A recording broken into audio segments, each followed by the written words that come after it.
Hey y'all, welcome to Gadfly, the podcast about third parties, French candidates, and generally weird electoral history. I'm Dusty Wilson. I'm Una O'Leary. If you can't tell, it's been a while. It's been a bit. We're glad to be back. We're rusty with the mouthfeels of how to podcast. Exactly. So we plan to be back before today, predominantly because I had commissioned to write an article for a magazine. We're going to wait to see if it comes out before I say much anymore. Saying you're living the dream. Yeah. To article writer, soon to be Substack. Oh my God. Yeah. If I get that Substack money, which I don't know how that's done. I'm sure there's some way. But yeah, so when the article comes out that we talk about, that's when we're going to be releasing the episode, just because we don't want to jump ahead of the magazine and release the article and then be like, all right, I guess. So either which way, it's nice to be back, y'all. We took a bit of time. We're going to get back to the Chicago Council Wars at some point, but a lot of stuff has happened in the past couple months while I was researching the magazine article thing, trying to get better with my time. And it was during that time, there was another third-party political convention. Ooh. The American Solidarity Party met in Plano, Texas at the end of June, beginning of July, to decide who they are going to be running for president of the United States in 2024. Please tell me the American Solidarity Party is rife with factions. No, it is not. They actually live up to the name? Yeah, they're actually very, very solidified. It's not why they're called the American Solidarity Party. We're going to talk about that. It's deeper and nerdier than just being a solidified group of people. So, do you know anything about the American Solidarity Party? I'm assuming no. Dusty, you know I don't. Okay, I just wanted to double check. So they were founded in 2011 and, are based on a type of political party that is extraordinarily familiar throughout the rest of the world, particularly Europe and Latin America. And the party is based on the concept of Christian democracy. Oh, I was not expecting that. Yeah, we're about to get really, really deep here, because when I say Christian, I mean Catholic. When I mean democracy, I mean democracy. Oh, okay. Well, sorry. I've been reading Finn O'Toole's "We Don't Know Ourselves," which is about the recent history of Ireland and how it was essentially a theocracy for decades after it became its own republic. Yeah.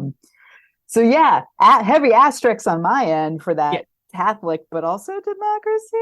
Yeah, I feel like we're going to be hitting some stuff that's fairly familiar throughout this. And, it's deep in theory in certain regards, but in other regards, it's kind of like that TikTok meme of I give you blank, you give me the other, and you have to you have to decide one or the other. We'll get to that when we get to it, because it's not great. Can't wait. All right. But so the party is based off the concept of Christian democracy, which in itself is based off the political ideology of Christian social teaching. And this is a Catholic doctrine that is focused on human dignity and societal common good. It's an idea that was founded by Pope Leo XIII in 1891. It was kind of his direct papal reaction to Das Kapital and the Communist Manifesto. So Leo essentially realized that a lot of people were getting into this newfangled communism thing. And if the church wants to keep its position in the world, he's got to at least give an option to the people who are like, hey, communism sounds good. Yeah, I see this as you like a book? You like a book? You like that book? We got a book.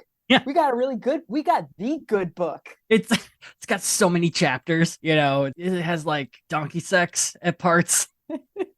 Yeah, and so it's essentially the goal of the work that Pope Leo XIII wrote, Rerum Novarum, which is Latin for a new reality, went at it with the goal of rejecting communism while acknowledging that, yes, there are people who are in poverty who would really like a quick solution. And the redistribution of the wealth and ensuring that everyone had shared property kind of sounds pretty good when you don't have a home and you're trying very hard to eat. So Pope Leo posited that the focus on equal justice for the rich and poor, greater dignity in the workplace, and offering more public aid is the true option to socialism, and that if government can do these three things, then we don't need communism.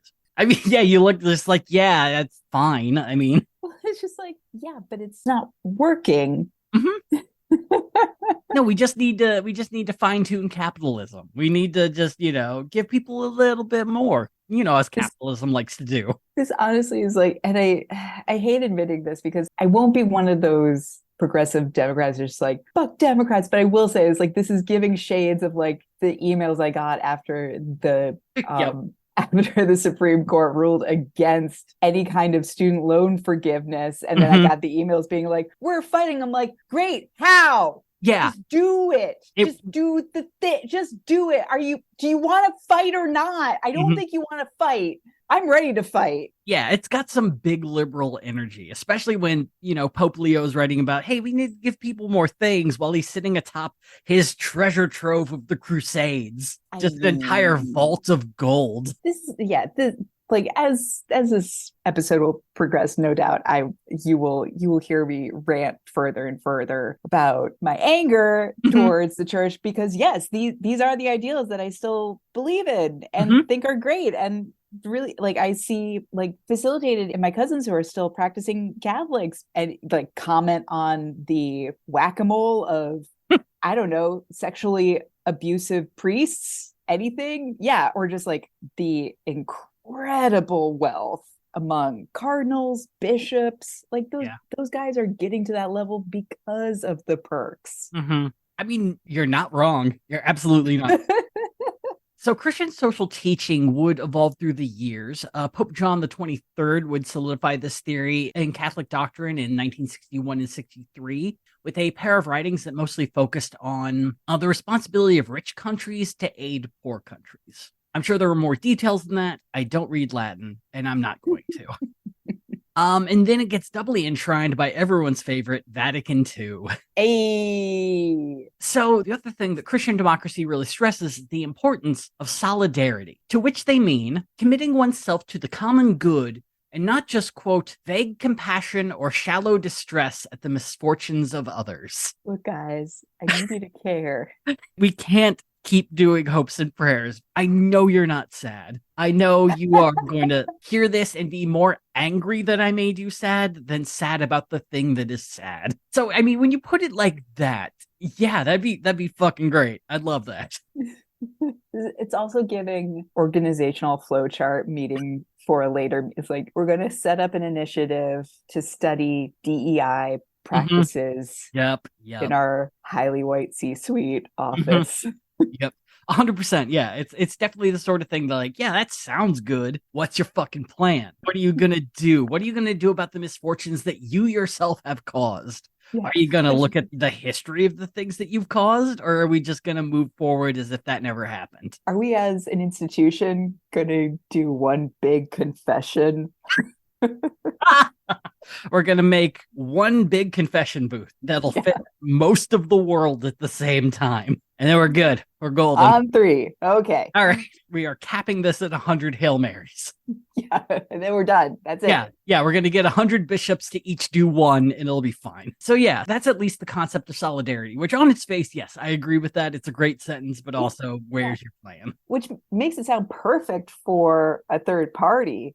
That's the thing with this party, is the more that we dive into it, I think this is one of the few parties in America that currently exists, but isn't as big as it could be, that absolutely has a lane to be filled. That it has a very unique niche audience that would absolutely love this. And of course, throughout the rest of the world, it very much already does. But ultimately, there are 3 key tenets of Christian democracy: the sanctity of life and dignity of the person, a call for families and communities to work together for the common good, and a push and fight for social justice. Dare I say, there's some kind of warriors for social justice. And since Christian democracy was started in 1891, there are about 61 countries in the world that have a Christian Democratic Party that holds a seat in their versions of the Senate and the House. Wait, doesn't Germany have a pretty strong Christian? Okay. Yeah, Brazil has a couple. Romania has a lot. The Czech Republic has a lot. Britain has probably one of the most famous Christian Democratic parties in the world with the Tories.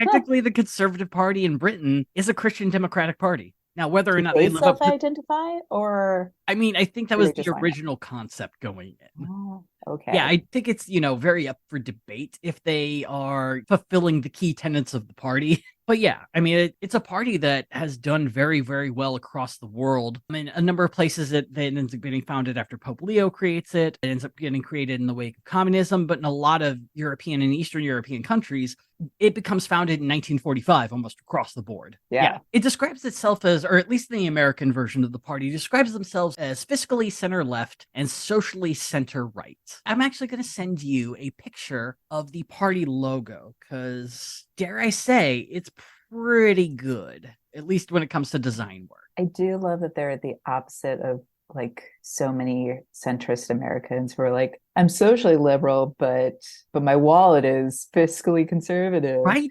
That's the thing, that once again, another tally to put in the thing of like, this is a unique party that definitively has an audience. So I've sent you their party logo. Is that a pelican It is a rising pelican. from the ashes? It is a pelican. I actually never noticed the phoenix wings on the pelican, which is makes it doubly awesome. So I was definitely wondering, why the hell is the pelican the symbol of the American Solidarity Party? Yeah. And the answer is, it's complicated and fucked up. Oh no. So we're going to go all the way back sometime between the 2nd and 4th century in Greece, if you will. So it comes from a book called the Physiologus, a Greek Christian text that just kind of talks about shit. And in it is a little story about pelicans. Apparently, at some point while raising their young, the young will get to a point where they can kind of strike their parents using their big old beaks. And if they strike their parents in the face, the parents will react to it the way I think anyone would, by just beating their young to death. I don't think this is true. Just remember, this is a Greek book full of guesses. Sure. And probably trying to give a parable about something. Mm. Ah. So that's a wonderful guess. It's almost like you've been through this. I am a classics major. Exactly. Yeah. So when the pelican mother realizes what she's done, for the next 3 days, she goes into a depressive fugue state of just weeping, however pelicans weep. I guess screeching a lot. Yeah, this author has lost the thread on nature, but you know how pelicans have human emotions. Yeah. And so on the 3rd day, the pelican mother takes her beak, pierces her breast, which causes blood to pour out. The blood lands on the young, and they are reborn, revitalized, rebirthed, if you will. And so that then was rediscovered by a Christian Democrat and was like, you know what would be great? Well, it became a long-running myth, especially in the Christian world, where in the early days, you kind of had to, figure out some sneaky symbolism to try to say that you're a Christian without getting, found out and killed. So, people had the whole fish thing, the ichthys, and all those symbols. And so the pelican became a symbol for Christ's sacrifice to humanity. And of course, 3 days later, Christ rises from his tomb because a pelican had a really bad day and cried on him and then poured blood on him. Yeah, this makes sense, right? Honestly, this is going way better than what I imagined, which was just like some horrible way to add even more misogyny into the basic religion or, society in general based on this completely made up story. I mean, you know how it is. Women be bleeding out of their chest to resurrect their children. Women be beating their young because they can't understand that they're just like little pelican toddlers. Drink my blood. I need this, so I can beat you to death again. And so it became a Christian symbol around this time. Now, the myth does eventually evolve to the point, because you can't just say pelicans kill their young whenever they get slightly perturbed. So it changes from that whole story to pelican mothers being so devoted to their children that if they don't have food, they will pierce their breast and feed them blood, keep them alive. That sounds more like the martyrdom that I grew up with as a Catholic. Right. Yeah, but it's a good, wholesome family. But either which way, so this is actually kind of based on an actual habit the pelicans have. They don't cut their breasts. Essentially, do they have breasts? I mean, they don't have mammalian breasts, if that's what you're asking. Yeah, and that is like. Yeah, no, they don't. That's not how they feed their kids. But they do have breast muscles. Okay, yes, the delicious breast of a chicken. Yeah, the delicious part of a pelican. We all enjoy it. The pelican meat. If you watch pelicans in the wild, they will do a thing where their beaks go all the way down onto their chests, and the kind of hook in the front of the beak kind of makes it look like they're cutting themselves. What they're doing is the pouch inside their bill, when they move their bill down, essentially it's a way of emptying it better. So if there's something stuck in their bill pouch, they just do that and it knocks whatever fish or whatever into their throat and clears it out. Oh, sure. Yeah, but if, there's no bird studies really going on in the 2nd century, so people are just, whoever has the best penmanship makes the best guesses. So this myth has stood the test of time, and that's why the pelican is the symbol of the American Solidarity Party. Wow. That is That is such a long journey to a try hard metaphor. Look, I will talk shit about a lot of third parties. I could appreciate finding a unique animal symbol that really encapsulates the party just by looking at it, if you know the background. If you know the background, right. None of us are that educated. True. I mean, libertarians are at least more in your face about it because their symbol is the porcupine. It's perfect. Whoever did that should have been the president's nominee for life. To be around. Yeah, they're prickly, but they're very serious. Like, you're only going to get stuck if you fuck with them. Because porcupines aren't like throwing themselves at people, but if you try to pick them up, you're going to have a bad time. But I also just love, like, they clearly didn't do any A/B testing, because I see that and I'm like, they're based in Louisiana? Yes, they're very huge fans of the New Orleans Pelicans basketball team. Yes. This is a Florida Keys thing? Oh my God. That'd be great. Everyone gets a four-wheeler. Yeah. It's now legal to drive a boat drunk. So, as I said, the party was founded in 2011, and they have gone about things in a very smart way because often they run for local office. Hey, what a concept. And they have had, all things considered compared to other third parties, amazing success. Ooh. The very first election they ever won was by a guy named Christopher Zender in my hometown of Hartford/Croton, Ohio, where he was elected to town councilman. I will say the town has a population of about 60. So, you know what? It's still not nothing. Yeah, it's not nothing. It's, it's still work. It's still work. There's a lot of cornfields, so you have to like go house to house. It takes a while. There's a chicken farm there, and it smells like God punched someone right in the ass. Yeah. The worst smell in the world. But yeah, it's where they got their first ever elected official. Since then, they've gone on to win 3 more elections. In Elmendorf, Texas, George Jesuik was elected alderman there. In Hamburg Township, Michigan, Jason Negri is the treasurer of the township. And Peter Sonsky is the winner of the regional school board election in Connecticut. It's for Regional School Board 17, I believe. All right. Yeah. And Big steps. Yeah, they're already doing pretty okay. But you can't be a third party in America if you don't at least try to run for president a few times. No, it's the sound of one hand clapping. So in 2016, they would run their first ever presidential candidates. Initially, they elected a guy named Mir Azarvan to run for president, but he would have to drop out. And they instead selected salesman Mike Maturin, who had been elected to be the vice presidential nominee. And since Maturin was out, they elected Juan Munoz to run for vice president. In their very first election, they were on the ballot in Colorado. That's it. But they were on the ballot as a write-in option in 25 other states. Oh, okay. Compared to other third parties don't really try to be a write-in option in most states, which I'll admit, I do think write-in's kind of a waste of time, but they're clearly putting in the work. Yeah. In that first election, they got 6,700 votes nationwide, so not great. No.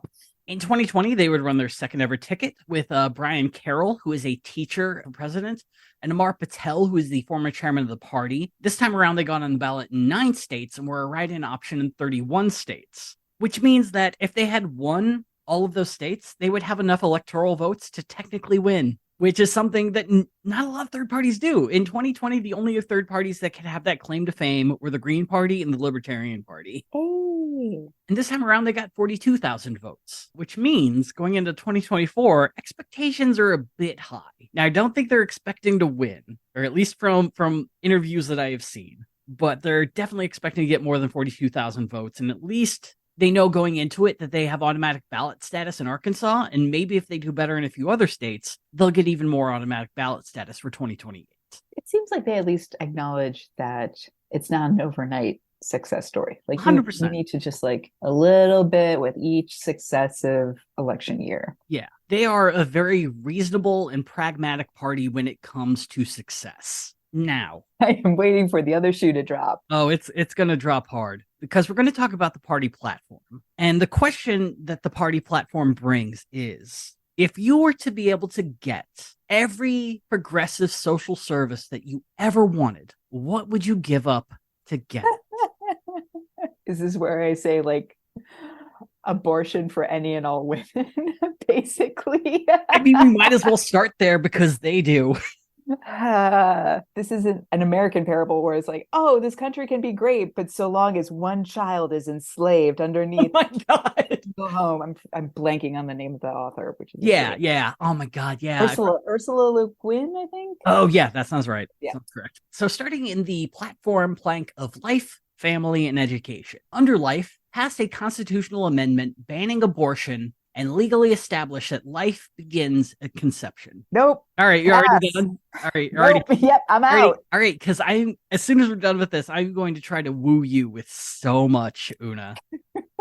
Good luck. All right. So this would also ban the destruction of embryos for any reason. However, the party does also mention that they are pro-life in ways that Republicans very much are not. In the regard that they are also against euthanasia, assisted suicide, and want to abolish the death penalty. And I have such flashbacks to a class I took on ethics that was like little idiot me and then a sea of pre-med and pre-law students, and we were all just like agog being like, I don't know why I'm pro-abortion but against the death penalty. And now, thanks to all the fuckery from the Supreme Court, I can at least say it's like abortion is a healthcare issue. No, it's fundamentally different. Like, yes, I absolutely agree. It's like those pro-life initiatives do matter. They are pro-life. Yeah. That is not the fucking point when it comes to abortion. All right. So I am going to devil's advocate a tiny bit. I don't agree at all. But a part of me's got to be really, respect isn't the word. I'm glad they cleared the bare minimum bar of extending their pro-life beliefs to every aspect of the concept. That if you're going to be pro-life, yes, you should ban the death penalty. I think assisted suicide is a thing that should be available for people. I think death with dignity is extraordinarily important. And we have some very weird hangups about that. But it's the whole thing of just like, okay, if you're going to be pro-life, I'm glad that you're pro-life in every regard. It does make arguments a lot weirder, but at least we're here. At least it isn't hypocritical. I'll give it to them that if they are saying that they're pro-assisted suicide and death with dignity, which they are, right? Oh, they're not. No, they want to ban. That's what, okay. No. Okay, so this makes a lot more sense because suicide is cardinal sin. Oh, yeah. Yeah, I remember from that one book. It's not good. Thou shalt not kill extends to oneself. Or at least as far as I know. Yeah, I mean, once again, I was raised Presbyterian, which is Christian light, so I might be missing a whole lot of doctrine. No, I mean, that makes sense. So here's the other wicket to this, that since they are anti-abortion, they are pro-universal health care, including mental health. Quote, universal health care is including single-payer initiatives, direct subsidization of provider networks, subsidized education for medical professionals willing to work in rural areas, support for cost-cutting programs in mutual aid societies, home care grants, simplified regulation, and the easing of restrictions on the importation of prescription drugs. They also state that all pregnancy, childbirth, and neonatal care would be free for everyone across the board. It should be that anyway, and also allow for abortion. Because it's none of your damn business. Yeah. For one thing. And then secondly, it's like, I start to go cross-eyed because it's like, yeah, but all of what you're saying is like, and in the event that a woman with a wanted pregnancy comes up against complications, I'm sorry, what, like, great. So this is free medical care. Yes, which should be happening anyway. And then what? Well, they actually have a small answer for that, which once again, I got to admit to be a little impressed, because if we're grading on a curve, which I'm saying we are grading on a curve, yes. They do bring up ectopic pregnancies and pregnancies that put the mother at risk. They don't call it abortion, and they support, I don't know, they dance around the phrase, but essentially, yes, abortion should be fine for ectopic pregnancies and pregnancies that put the mother at risk. I mean, you know what? Yes. Hats off to the fact that they're actually thinking through. Right. Me screaming to you over Zoom. Well, we're so used to that not being considered because everyone wants to write a half-page abortion laws, and or just be like, abortion's bad, moving on. Right. I will say they've at least considered it. I don't agree. And also, like, so hopefully, like, I assume that they've also mentioned this. So what's their stance on birth control? If all of this medical, pharmaceutical assistance is free, so am I allowed to be on the pill? Can I have an IUD? We'll get to that. Oh, no. All right. So that's their stuff so far for life. So family. Once again, I'm going to put another thing in. What are you willing to give up to get free universal health care? This is the next great unscripted TV show on NBC. Oh What my are God. you willing to give up for universal health? And in the end, Oh no one gets God. healthcare, but like this person has been revealed to be an absolute ass, Oh my God. If the strike goes long enough, selling out people that will left and happen. right. So, they would like to repeal laws that penalize marriage or encourage divorce, and more specifically, ban no fault divorce. Nope. Nope. No. For a party Oh, that the greatest says, thing to happen to women after the pill in the yeah, 20th century? it's Nope. the thing that cut down on the number of murders of husbands and or wives. Indeed. Yeah, it's kind of important that people are allowed to say I don't love you anymore and we shouldn't be forced to be roommates forever. It's kind of great to be able to wake up and realize, hey, we made a mistake when we were 22. Right? Yeah, it's wild. I did not expect to read that. When I saw it, I believe I laughed and walked around the apartment. I could not believe that someone wrote that in a draft and literally everyone were like, yeah, that's perfect. Put it up top. 10 out of 10, no notes. Moving on. Buck wild. Buck fucking wild. Again, I'm hoping that because it seems like they've got a decent fine print for all of this chicanery, that there's something of like, well, there's always going to be a fault, so you can just put down a fault. We just are saying no fault divorce. Yeah. And I know it's just like citation needed, oh, Bible citation, but it's such a dangerous fucking precedent to think that that's a good idea. I'm trying to remember the meme, but it was like a medieval tapestry of a woman holding a sword while a man's asleep in a bed, and it's just labeled as Middle Ages divorce. Like, yeah, that's like dudes are gonna get lit on fire in beds, and some will deserve it. There's an entire movie from the Italian movie from the 1960s called Divorce Sicilian Style, because divorce was illegal in Italy up until, I don't know, like the 90s or something, straight up like illegal. And so it's him bumbling throughout the movie, desperately trying to kill his wife so that he can marry his like 13-year-old cousin. Side note. But yeah, that's pretty Italian. But of course, it's like very wily coyote. Like every time he comes close to killing her, he nearly kills himself. That kind of comedy. But yeah, that's what you're gonna have. Yeah. Side note before I forget, the guy who directed, oh my God, the Nazi winter movie, like Dead Snow. It's like a Nazi zombie movie, but he recently directed Violent Night with David Harbour as Santa Claus fighting people. Ooh, It's incredible. Familiar. It's incredible. It's on Prime if you got it. But previously, he directed a movie starring Noomi Rapace in Sweden called The Trip, and it's just about a married couple who take a trip to a cabin, and both of them are planning to kill each other while on this trip. And it is incredible. It is so fucking funny. They found a Swedish Bill Burr, and it's incredible.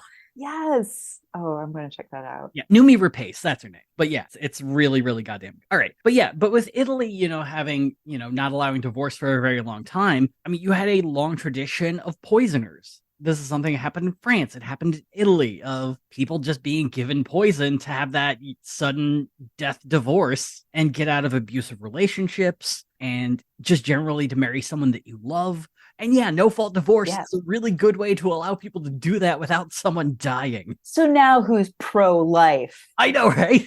It's fucking wild. They want to ban surrogacy and sperm banks. How are guys going to be able to get 20 or 50 bucks? I don't know how much they make off of sperm donations. Oh, I don't know. I imagine it's free by now. Like, there's no way that the prices have gone up on that. Wait, I thought Brianna, by all means, cut this, because now I'm just curious. I thought guys would like go to sperm banks and donate sperm the way that some people like donate plasma. They get some money. Yeah, I'm sure that's still a thing. During my more broke times in undergrad, I was like, oh, is that actually a thing? And the answer is yeah, but you also have to fill out a eugenicsy sort of survey. Yeah. Just to be like, oh, I'm like the third in line to the Royal Crown, or I studied microbiology at Harvard. Yeah. So obviously my sperm's going to be great. My eyes are brown. I am 5'8". Very Nordic, if you will. I got a weird mole. But yeah, they want to ban surrogacy and sperm banks. Fund organizations that promote stable, healthy marriages and the flourishing of children, regardless of whether the organization is affiliated with a religion or religious based. So the way I'm interpreting this is that the government should be funding faith-based nonprofits.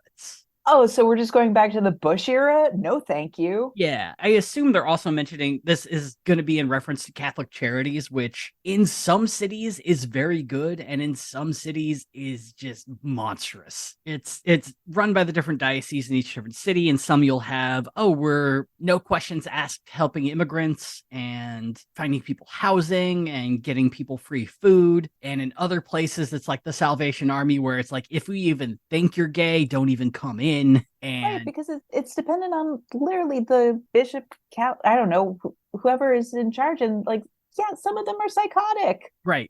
It really, really sucks because a lot of the go-tos that people have for major needs are like the Salvation Army, which is just notoriously horrendous. You know what? I'll say it now. Salvation Yeah. Army fucking sucks. Yeah. Salvation Army doesn't deserve the money they get, not just because they won't help people who are LGBTQ+. Also, their drug rehab programs are utter garbage. It's essentially a way for them to get free labor and then kick people out of the program before they can officially get approval that they've kicked their habit, whether they have or not. Oh. I have to check this out. In California, there was a lawsuit a couple of years ago where they were sued for paying people below minimum wage. It was like $1 a week. Oh God. And the thing was, they had to suffer through it because if they got kicked out of the program, they were sent immediately back to jail. Yeah. And so essentially, there was no program to help them actually kick their drug habit. It was very much a zero tolerance policy, which, if you're familiar with drug rehab, relapse is part of the journey. Relapse happens to everyone. On average, people will relapse 5 times. Yeah. And shocker, if you maybe take away that stigma, it could progressively get easier. Right? Yeah. You could actually kick the habit in whatever form that means for you, because that's another thing. It's just like, it's going to look different for every person. Exactly. So I'm very much of the idea that, like, no, we already have community action programs. We already have very good government run programs for major needs. And maybe what we should do is expand them and just tell Salvation Army to fuck off with their red buckets. Right. And I mean, that's getting back to the compassionate conservative years of the W. Bush era, where it's like those government programs got so gutted with the purpose of like funneling that money towards these faith-based third-party initiatives with no government oversight. But on top of that, suddenly it like even the good ones were sound like they didn't have the infrastructure. It wasn't something that they should have been doing. And it created a whole generation of people thinking like, oh, well, only charities take care of that. It's like, no, you should, like, let's go back to tithe. It should be like a small percentage. If you want to, you give that money to a charity, but it is a bonus on top of the actual work that the government should be taking care of. Absolutely. With, homeless initiatives and drug abuse and things like that you can't do as like a 50-person non-for-profit. Yeah. Rant over. Next. Yeah. In the good category, support parental leave, flexible work scheduling, and affordable childcare. Also, stay-at-home parents should be subsidized so couples don't have to have 2 incomes to raise a family. I see you, Solidarity Party. I fucking see you. Look, if you just had more money, you and the oven would be better friends. I mean, yes. And I guess I appreciate the fact that, like, I don't know, I could see my household being like, yeah, fuck your gender norms. My husband is like a house husband now. Take that. Right? That is not what you expected. That is absolutely what I am wondering. Like, are these subsidies going to go to husbands? Can you be a stay-at-home dad, just like the Amazing World of Gumball, where you're just staying home, getting subsidized, and raising your shitty kids? But I mean, I do agree that that's covering an issue that, yeah, it probably shouldn't take 2 incomes to raise a family. It should probably take 1, but that's a bigger issue that you're not really addressing with this. It's such a bigger question. And this is such a like repackaged Christian value, like mom stays home because that's what's best for kids kind of a thing. Oh, we're just getting there. Also, funds should be made available for people caring for the elderly or disabled family members. And this includes housing options, tax credits, or money towards respite care. I like this one. This one's great because the insurance option for long-term or respite care is, what's the word I'm looking for? A scam run by demons. It's not great. It's a lot of money.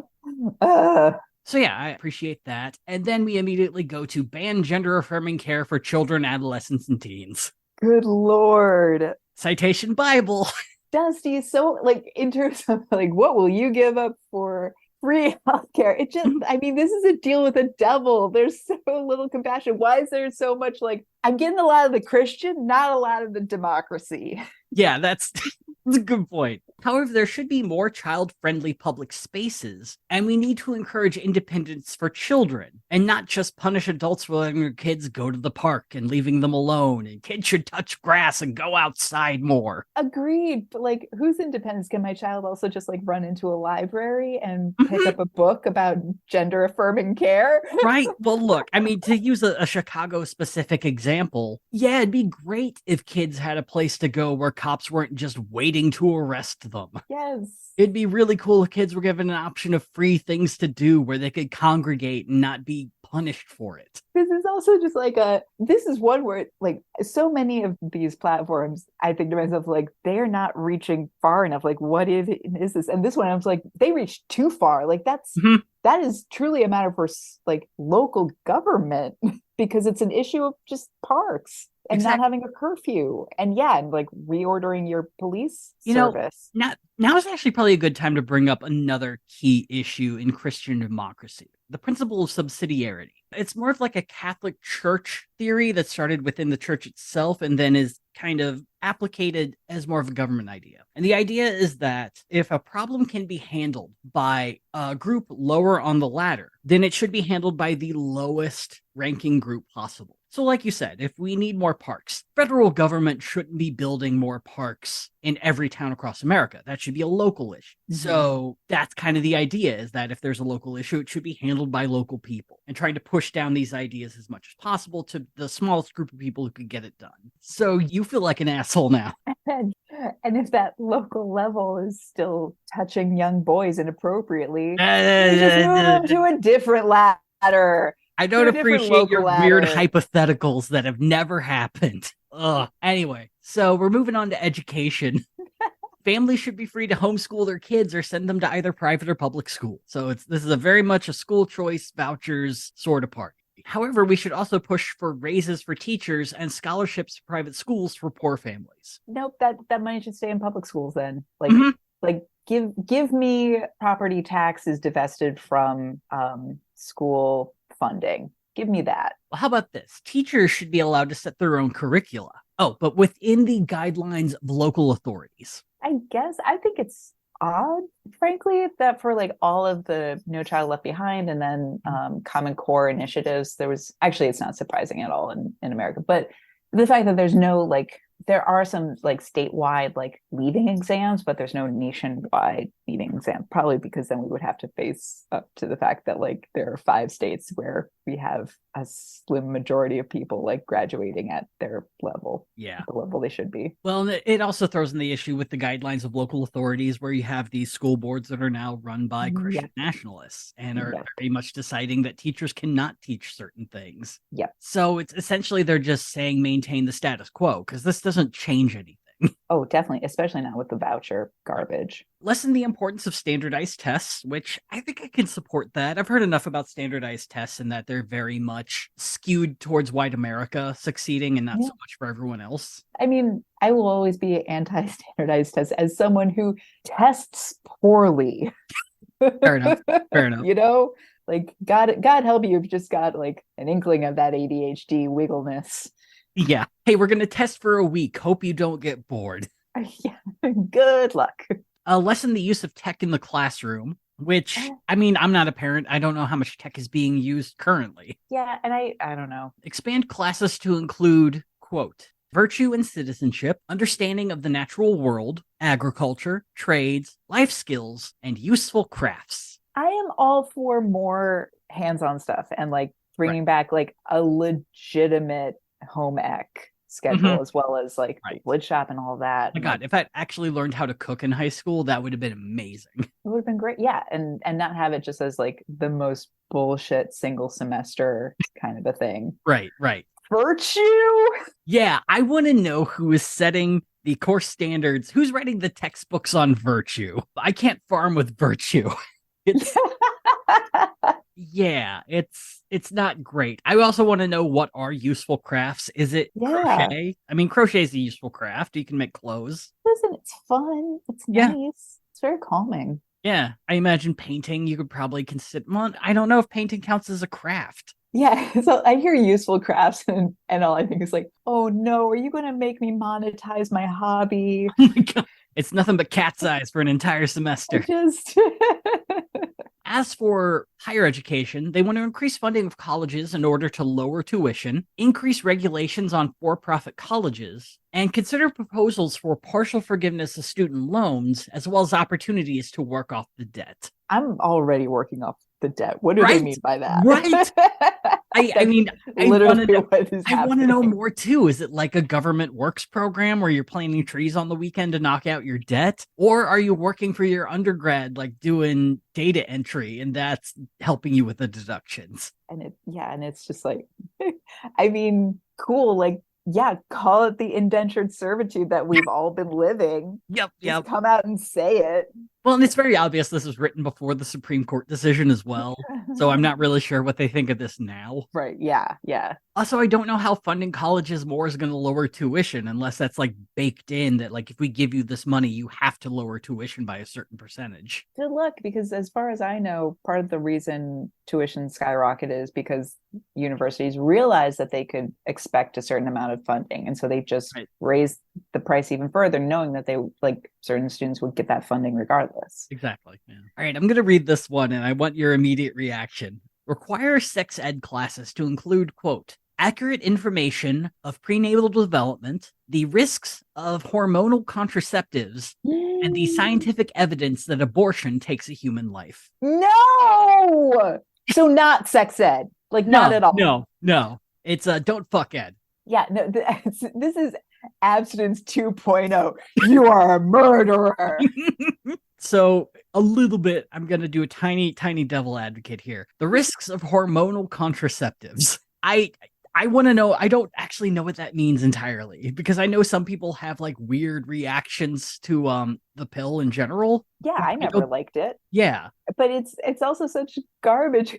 Like there could be a pill for male birth control on the market like tomorrow. Yeah. But in all studies, men taking it were like, the side effects, and then they list the side effects, and it's like maybe on par with what women experience. And it's like, oh, but we have like it's that thing of just like, I don't trust you to like take it regularly. Right. Well, yeah. Like, so there's that. But then again, I never took it that regularly. Like I was terrible at taking pills, and it looks like a lot.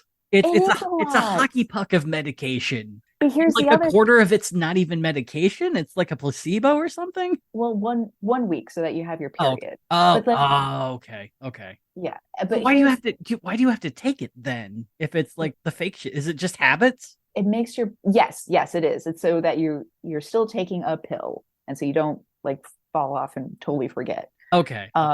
I mean, no, I want to judge that, but as someone who forgets to take Lexapro one day and then 2 weeks later I'm depressed for no reason. 100%, yes. And it's like, I think for like type A's, it's like they love it, so like, God bless. But the other side to all of this is, for some women, it is an absolute lifesaver. Like a good friend of mine in college took the pill because she had really terrible cramps, and it was able to like get that under control. I don't know if she has like endometriosis or whatever, right. But for her, it was just like a godsend. And for other people, like it really does clear up their skin and helps out with like polycystic ovarian syndrome and this and that. And for other women like me, where it's just like, these are way too many hormones and I don't like this. And also I'm terrible at taking pills. And so then I forget and I take two at once. And why am I going crazy now? Yeah. So really this like the class should be all about how like people are very individualistic when it comes to, I don't know, like birth control and to your body. Like what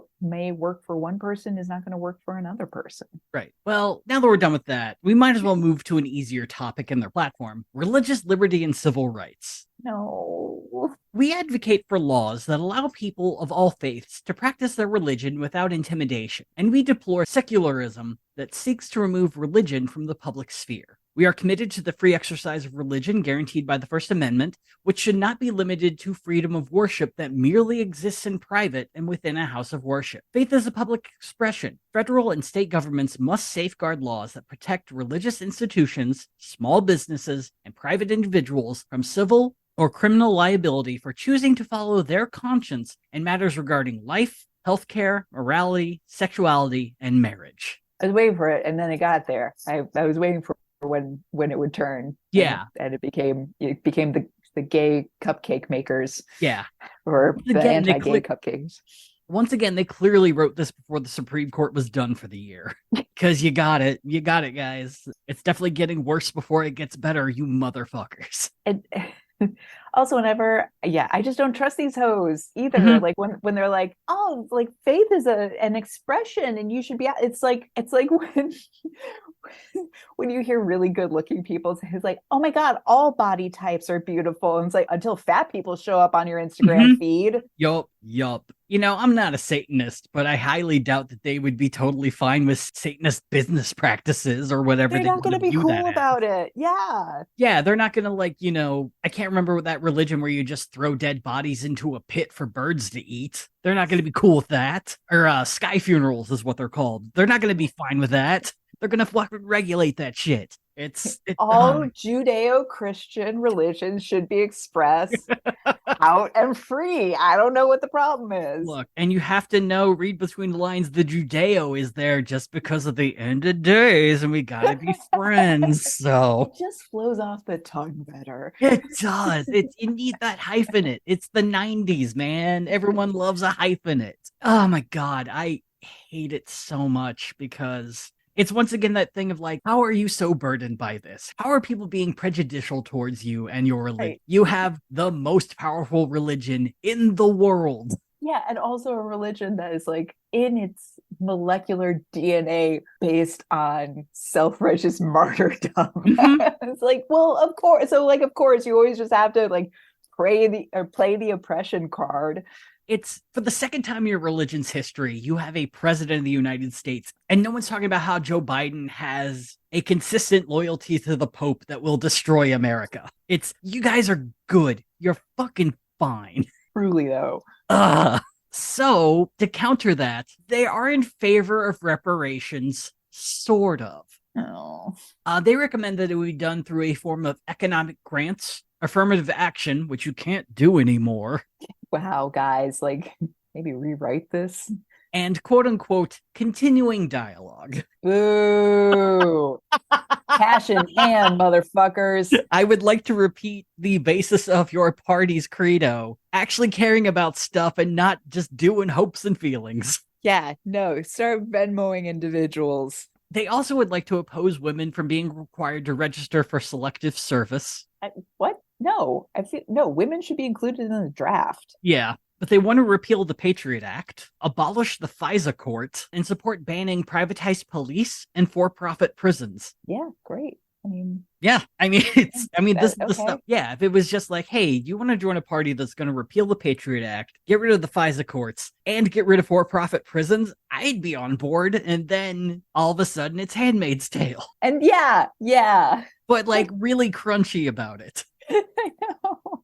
It's so bad. Wait, time out, because I have to plead ignorant. What is the FISA court? So the FISA court, if I remember right, is the court that decides whether or not to put a tracker on your phone. Is the Foreign Intelligence Surveillance Court. So it's the court that decides whether or not you're going to have surveillance put against you. Ooh, got it. Okay. But also with that, they want to increase state funding of public defenders, ban cash bail, court fees, and the practices of expunging records in exchange for paying higher court fees, overturn mandatory minimum sentencing, oppose the imprisonment of the mentally ill, homeless, and people who are too poor to pay fines, require that prison labor be paid minimum wage, and criminalize the production and sale of pornography. Yeah.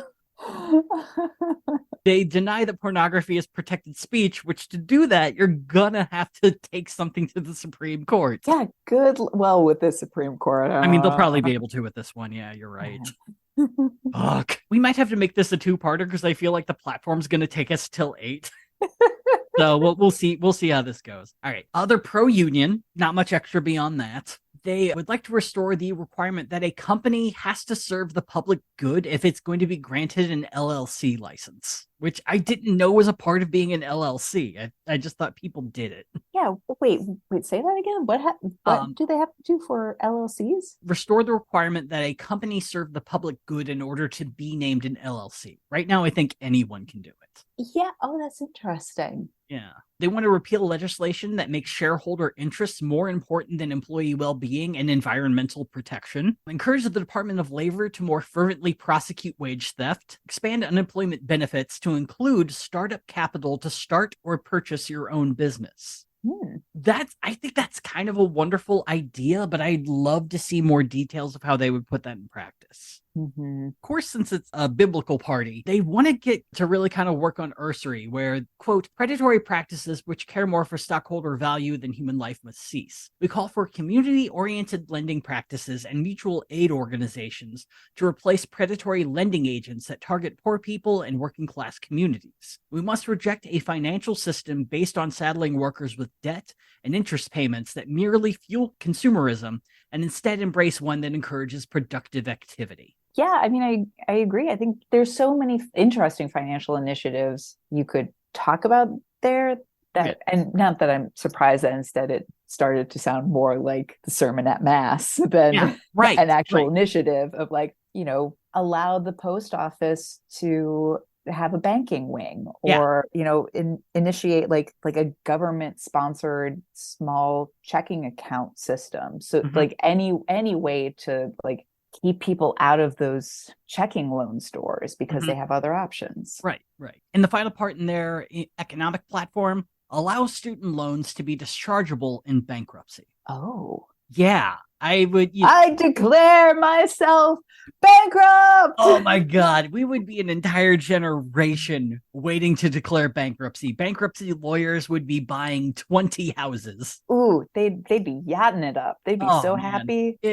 I would love to view a world where an entire generation declares bankruptcy and how that would what would even fucking happen in that world. Something cynically delightful about the fact it's like, we've been bankrupt, so we're just putting it in writing. Yeah. We're just making it legally official. It's like literally the end of Fight Club, only millions of us. Yeah.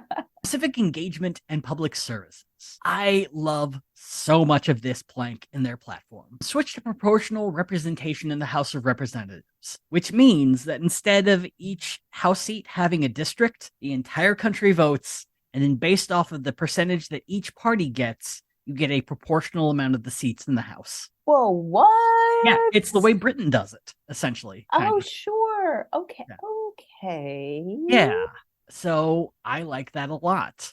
Switch all elections to ranked choice voting or approval voting. Now, approval voting I like it less, but it's still a pretty decent idea where you get your list of candidates and you just vote yes or no, whether you like them or not. So it feels like a high school MASH list. I'm in. Right. Yeah, it's fine. It's fine. It's not the worst idea. I just prefer ranked choice voting because I think you should have an idea of how you would want to rank people, and yes or no is I don't know. I have no reason to not like it as much as I do. No, it makes so much sense because especially for Democrats, where it's so often, or at least so many of them are just holding their nose and voting the party line. Yeah.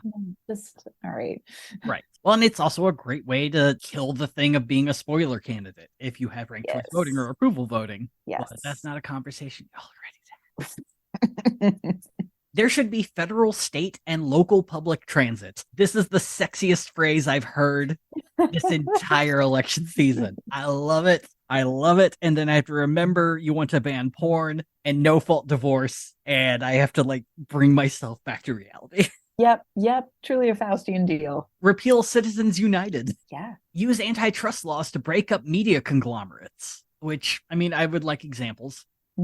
Pro net neutrality and support the building of a public universal wireless internet access system. Oh, now we're getting to my sexy language. Hey, you want some good free internet that everyone can use? Hey, shouldn't you pay for internet service the way you pay for your utilities? Hey, you want us to improve internet speeds so we're like South Korea? Even in Wyoming? By the way, I took your contraception. Don't worry about it. By the way, you can't get divorced. Just get NordVPN, buy it from Canada. Uh, And finally, internet histories and other user data collected by ISPs should be destroyed unless there's a court order. yeah, I'm going to need that, for all the porn that I'm trying to watch when you Yeah. take it away from my cold, dead hands. Right. Well, I mean, initially what came into my head were like all the murderers who go onto Google and type in how to hide body, where should I buy lime? Oh, you mean novelists? You mean by Yes. like day to day as a writer? I need this, Dusty. Yep. Yeah, it's it's some real fuckery. We're almost done. We have a couple more sections here for the policy. Foreign policy and immigration. War should only ever be used as a last resort against, quote, grave acts of aggression. And we should end all current military interventions that don't reach the just war definition as listed above. So essentially, we would be pulling out of pretty much every military engagement that we are currently involved in with soldiers on the ground. And which ones are we in? Somalia, for the most part. Oh, yeah.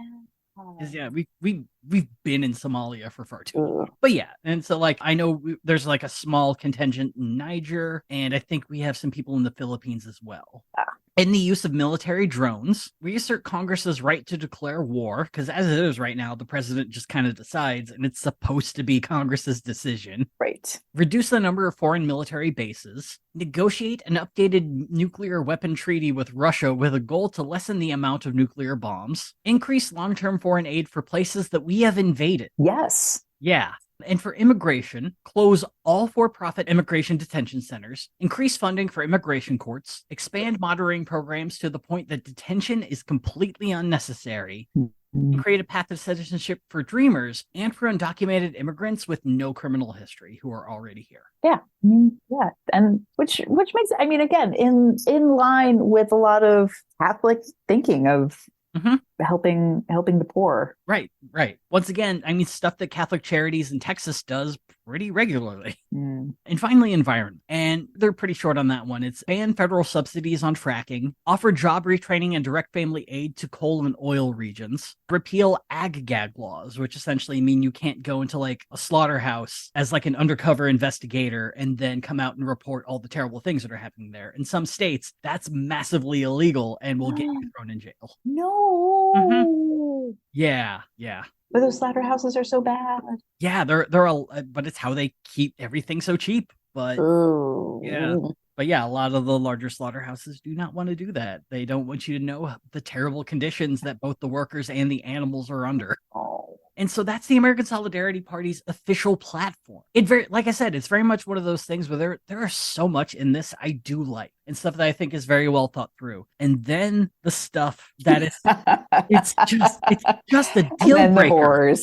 Yeah, but would you agree that this is a party that absolutely you could see people joining? Yes. Oh, 100%. Because you know what it is? It's like, it's so honestly in keeping with my experience growing up and becoming like aware and self-aware in the Catholic Church. It was like, yeah, wow, like our faith really does care about the lesser among us and homeless and immigrants, and wow, we really hate women, don't we? Wow, wow. Oh, still and continuing, because I feel like that's so much of what we've heard is like, yeah, like really for the most part great things until it's like, oh, a lady's body is her own. I think not.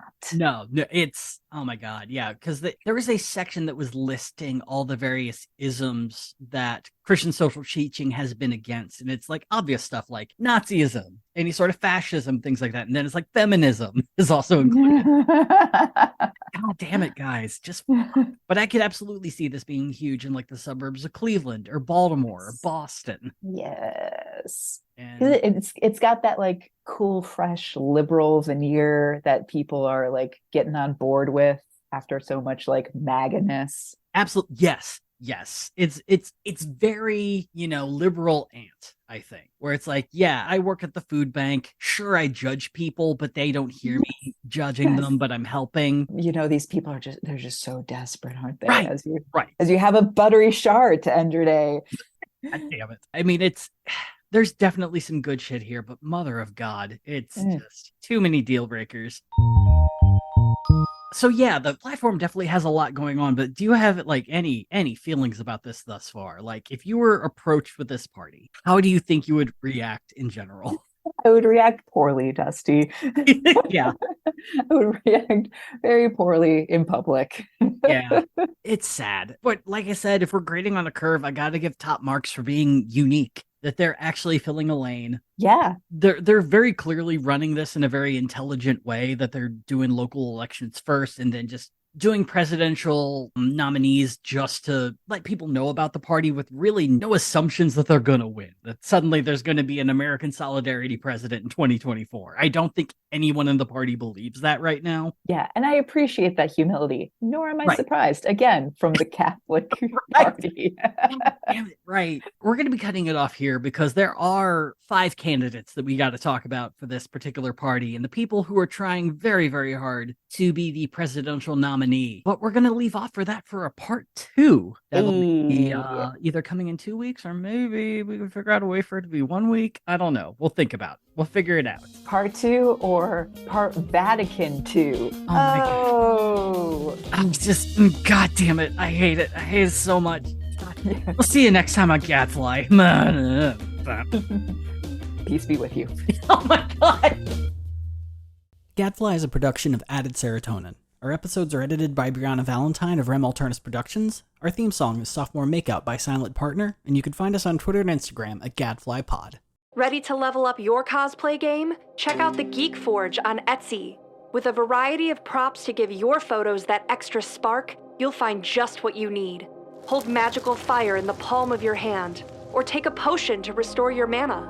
With a large variety of colors, you can choose your own magical flavor for your cosplay.